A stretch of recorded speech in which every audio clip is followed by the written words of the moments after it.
Hello and happiest of days to each of you folks. I hope you guys are having just an absolutely amazing day today for you folks.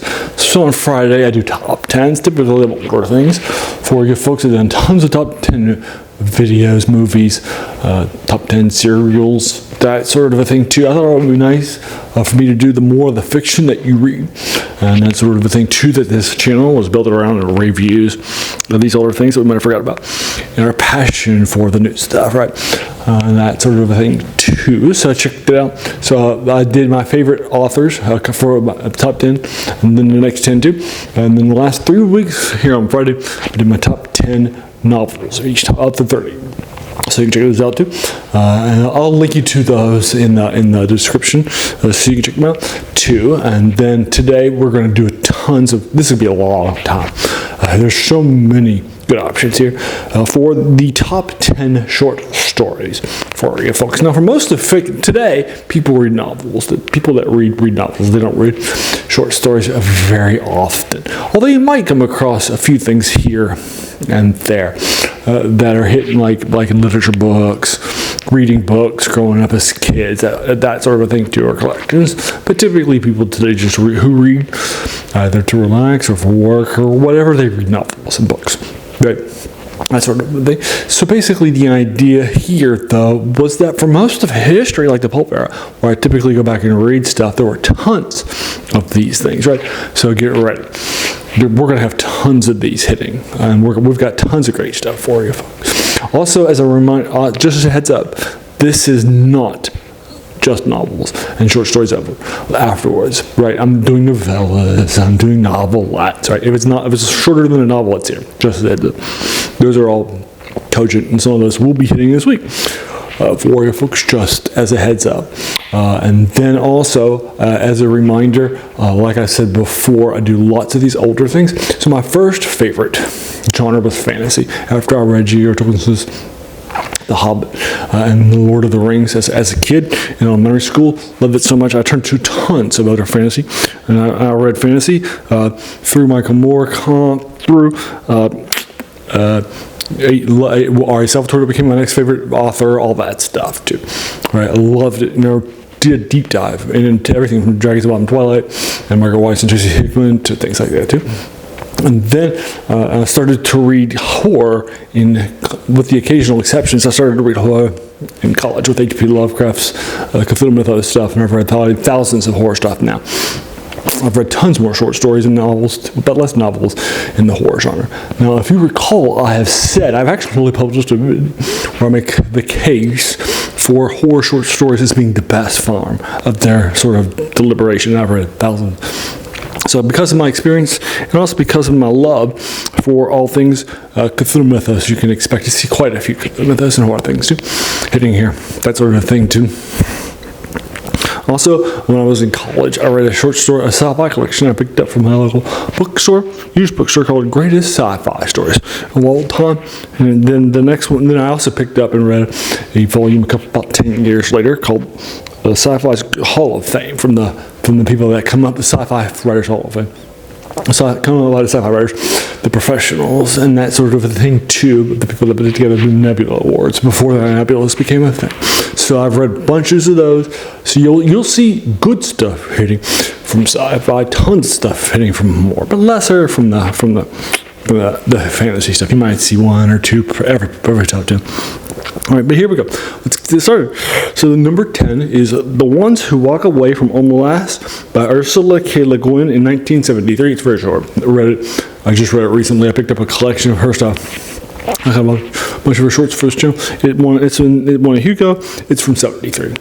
Love it lots. I think it's incredibly strong, incredibly evocative, and that sort of a thing. If you haven't read it, go read this. I think you'll enjoy it quite a bit. Right, number 9 is The Yellow Sign by Robert W. Chambers in 1895. This is a horror. This is hugely classical, great stuff, hugely influential. It's part of the King of Yellow collection that he could publish. Normally, he was a huge writer during his era, but typically his stuff by Chambers wasn't exactly the best or well-known anything like that, right? Nobody remembered it today, although he is hugely published and very popular in his era. But he only wrote one collection of the Yellow King. Sorry, the King in Yellow. That's all about this thing for you folks. And the Yellow Sun is a part of it. It's hugely influential on war. It's a great short story too. Love it lots. And that is The Yellow Sun by Robert W. Chambers.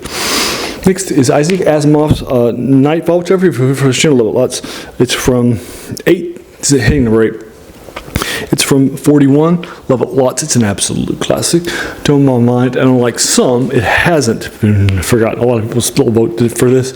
So the idea of what's happening here in Nightfall is that a civilization that has never had night, from having a number of different suns, is about to experience it. And that sort of a thing too. It's dark. It pulls it into some darker areas. Love it lots. Oh, and the plot basically for The Yellow Sun is that an artist who has his model starts to see some darker things happening to his art. And that sort of a thing too, just in case you care. All right, so number 6 is The Call of Cthulhu by H.P. Lovecraft from 28. For you folks, this really sort of solidified the Cthulhu mythos. It's actually named after the short story. So basically, this is by H.P. Lovecraft. It puts his Cthulhu mythos on the map in a major way, although he had shared elements as a shared universe prior to this, and he will continue to bring in things from other authors too. This one introduces Cthulhu. Basically, we're going to be following a group of investigators. They're investigating a group of dreams that everybody around the world is having at the same time. And this is going to take them all around the world, from Scandinavia to New Orleans to the Atlantic. I'm sorry, Pacific, right? So you can check that. Great stuff. Love it lots. It's classic and amazingly good. Love it lots. Now you're probably going to point out, by the way, I didn't mention this with Isaac Asimov. He's a little misogynistic at times. He's a huge womanizer, and that sort of a thing too. But so just as a heads up, if you don't want to read his stuff, I'm not going to lose any sleep, and that sort of thing too. But there you go, and then you might notice. For those reasons, but his work has, I'm just looking at the work as it stands on its own. But I did want to give you that caveat.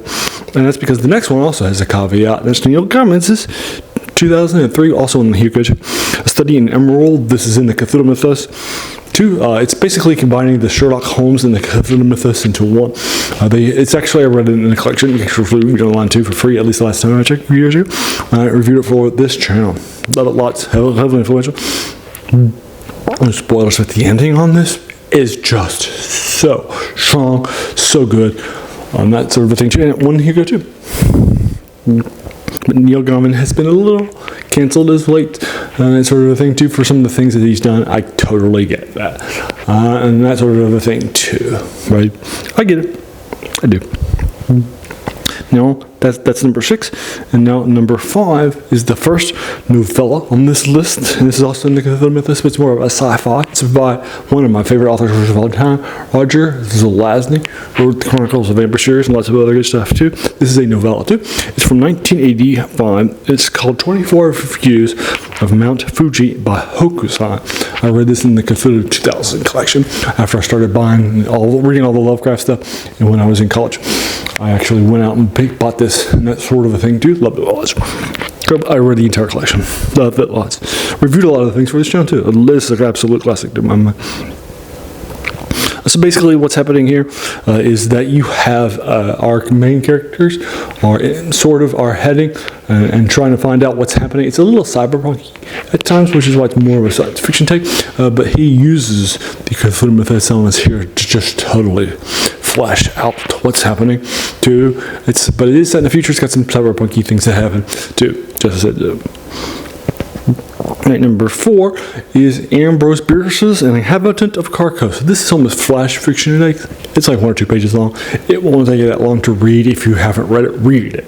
Read it now and come back. Let me know what you thought about it. It's a classic. Love it lots. It's a fast little thing, hugely influential on modern stuff. It's a great stuff too. Great read. And Ambrose Bierce is such a strong wordsmith.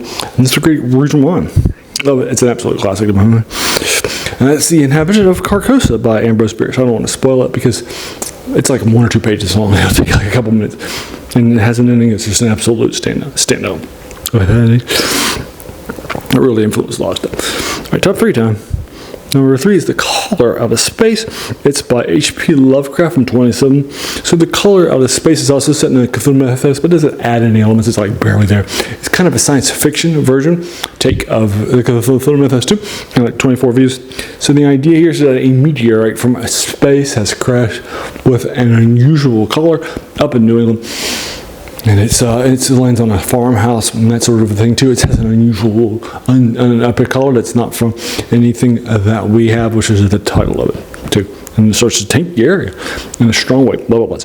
This is one of my favorite written just stories ever. Sci-fi stories, cosmic horror short stories, Lovecraft short stories, that sort of thing too. But his favorite one is next, and that is number 2. Sometimes it probably would be considered today a novella because of this length. And this is The Shadow over Innsmouth by Lovecraft, and this is 36.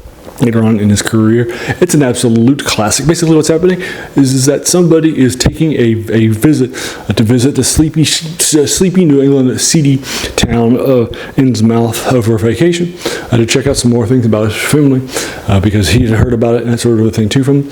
And so he goes and checks it out, and what he finds there, an absolute dark stuff. There's an action scene in there. It's one of my favorite action scenes from any horror ever. Love it lots. So much. It's just so strong stuff. Love it lots. That's The Shadow over Innsmouth. It's basically number 1 gets us to number 1. This is my favorite short story in the horror genre. It's my favorite short story. It's also my favorite combination of awe and horror too, like the previous two. The color space is probably a little better than The Shadow over Innsmouth. It's really more of a horror stuff with good action scenes. But the color space is pretty good too. So that's The Willows by Algernon Blackwood. It's from 1907. We have a pair of people that regularly do trips. They're basically taking a boat down an eastern river, and then things start to go astray. It's just an absolute classic horror story. It's an absolute classic descriptions all up and down the block for you folks. Totally great stuff. Totally fun stuff that's happening. I adore The Willows so much. I just cannot get enough of it. I won't talk about it that much. It's just an absolutely classic horror. So well written, so well descripted. All meets horror, all up and down the block. Algernon Blackwood is an absolutely classic for those reasons. All right, let's go over my top 10 once more. For you folks, number 10 is Ursula K. Le Guin's The Ones Who Walk Away from Omelas, which is very fast. It's more of a concept. It doesn't have a whole lot of plot. It's more of a conceptual story. And then the number 9 is The Yellow Sign by Robert W. Chambers. And then number 8 is Isaac Asimov's Nightfall. Number 7 is The Call of Cthulhu by Lovecraft. Number 6 is A Study in Emerald by Neil Gaiman. Number 5 The 24 Views of Mount Fuji by Hokusai by Roger Zelazny. Number 4 is An Inhabitant of Carcosa by Ambrose Bierce. Number 3 is The Color Out of Space by H.P. Lovecraft. Number 2 is also a Lovecraft short story. It's a novella rather, The Shadow over Innsmouth. And then the last one is The Willows by Algernon Blackwood. For you folks, that's all awesome stuff for you folks. Have you read these 10 short stories? What did you think about them? I'd be happy to talk about them in the comments, whatever your thoughts are. And what's your top 10 short stories of all time? And definitely check out this channel, right? We're going to be doing a whole bunch of these because this is definitely classics, and I love this stuff so much. Also, as a reminder, I'm not a trained literary critic. I didn't study English in college, none of that stuff too, right? I'm just a passion fan, right? Like you are, right? So let me know. So that means your opinion really is just as valid as mine is, right? So I'd love to sort of engage you with whatever your top 10 short stories are. Would you put these 10 in this order if you've read them? If not, read them. Any of these that are past the sell-by date, like the Lovecraft stuff, the beer stuff, the Blackwood stuff, they're all free online, so you can actually the beers. So all those things are all online. You can read them for free. All Robert Chambers one too. So many of these things are out there, and you don't have to pay any money to go and read. So if you haven't read them, check them out. I think you'll enjoy that so very, very much and find it worth your time. All right, so now check it out and good stuff. Alrighty. So I also on Saturday I do reviews of older movie serials and that sort of thing too, or TV serials too, like Dr. Who. I've done things like the Tarzan, Dick Tracy's tomorrow. So it's the final one, Dick Tracy versus Crime Incorporated. I did that 4 episode series. I recently did Azor. It's 4 episodes. I did 5, I think, actually, now I'm thinking about it. I recently did Tarzan, I've done Flash Gordon, I've done superhero stuff too, like the Spider's Web that influenced Spider-Man. That sort of thing too. Captain America, Captain Marvel, all that stuff too. So yeah, you can check it out too. And then on Wednesday, I do older video game reviews, although I just did like a couple, like last month's 2 Point Museum DLC, because I just put it in that time. I thought it would be fun for me to show you what my thoughts on it. Recently, I just did the Fallout Series 2, and that was the first one. Next week will be Stellaris Biogenesis DLC from, I think it's from like January, from like half a year ago. I just played like maybe 40 or 50 hours, including a couple hours this morning. Actually, I woke up this morning at like 5:30 in the morning because I was wanting to play Stellaris. It's a great game. Right. So then on Monday, I do older reviews of tabletop RPGs like Dungeons and Dragons, Middle Earth role playing, or war games like BattleTech. And it's going to be, I just finished up the UK series, and I just did last week the top 10 beginner modules, first, second edition, and Back in Me Too. So you can check those out in the TSR. So that's all good stuff too. I'll be continuing that. I've done like 8 or 9 guys, 9 of those, and that sort of thing too. But I'm not sure what we'll be doing next. But that's definitely next in the queue for you folks. And then the other 3 reviews a week are things like today that I talked about. Right, old things that you read in these short stories and novels too. And the 3 genres that we cover: fantasy, science fiction, and horror. Too, right? So if those 7 older things, plus the occasional Let's Plays, I also did a couple of Let's Plays. I'm currently doing Let's Plays of Star Control 2 from '92. I've just finished Evil Genius from 2004 a couple of weeks ago. It's about 20 hours. So if that sounds like your cup of tea, then great. Welcome to the channel. Have a seat. I think you'll enjoy your time here quite a bit, right? And while you're here, please do all the YouTube stuff, like hit the subscribe button, the like button, the bell icon of those videos to be notified of them each week. And then also all the other YouTube stuff like share, like, watch, all that stuff too. But basically watch and share. Those are the key ways of growing this channel for you folks. And then as you can tell from the 7 order things, it's the passion of this channel, all right? It's even where its name comes from. That's a quote by a French philosopher named Jacques Joubert, who says that the worst thing about them was that they kept us from reading the old stuff. Not that they're bad, right? You know, but like I mentioned before, and our passion for the new. But we've sometimes forgotten that these things are standing on the shoulders of giants. So let's check out those giants. In this case, all these are giants. From right, you got things in there like Ambrose Bierce, Robert W. Chambers, right? A couple of Lovecraft things, Algernon Blackwood, Ursula K. Le Guin, Roger Zelazny, all of these, Isaac Asimov, all of these people and all these sorts of stories are heavily influential on this stuff today, right? So you can check them out too. And there you go. For you folks all up and down the block. Now, if you made it all the way to the end, I just want to thank you so very, very much for just taking some time out of your day and investing it, right, into watching my videos, because we all have so many things that are happening in our lives, and we're pulled in so many different directions too, right? So the fact you spent this time with me, that's incredibly humbling, and I appreciate that so very, very much. So thanks again, and have an amazing day.